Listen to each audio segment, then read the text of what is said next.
मी भारतीय जनता पार्टीचा उमेदवार म्हणून मी आता सध्या महापालिकेची निवडणूक लढवली आणि ह्या निवडणुकीमध्ये मी भारतीय जनता पक्षाकडून माझा पराभव झाला आणि पराभव झाल्यानंतर जे माझे विरोधी पक्षाकडून जे उभे होते, जे दुसऱ्या पक्षाचे उमेदवार होते शिंदे सेनेचे, आणि त्यांचे उमेदवार यांनी मिल्लू चावरे त्याचं नाव आहे, माझ्या घरावर कमीत कमी 30 ते 40 टोळक्यांनी, त्या गुंडाच्या टोळक्यांनी माझ्या घरावर लाठी काठी तलवार घेऊन एवढा मोठा हल्ला चढवलाय की माझा पूर्ण परिवार दहशतीखाली आहे.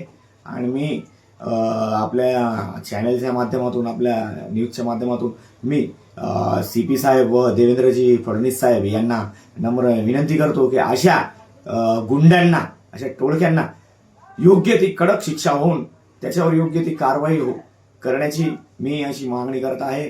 मी हे सर्व परिस्थितीचं पूर्ण माहिती संबंधित पोलीस स्टेशनचे PI माने साहेबाला पूर्ण माहिती देऊन त्यांनी तात्काळ FIR दर्ज करून समोरच्यांना अटकही केलेली आहे. बाकीचे आरोपी फरार आहे. मी आपल्या चॅनलच्या माध्यमातून विनंती करतो की मला व माझ्या परिवाराला अशा गुंडांकडून मला संरक्षण देण्याची कृपा मी मान्य CP साहेब व सन्मान्य आमचे राज्याचे मुख्यमंत्री व गृहमंत्री देवेंद्रजी फडणवीस साहेब यांना मला प्रोटेक्शन देण्याची मी विनंती करत आहे आपल्या चॅनलच्या माध्यमातून. धन्यवाद.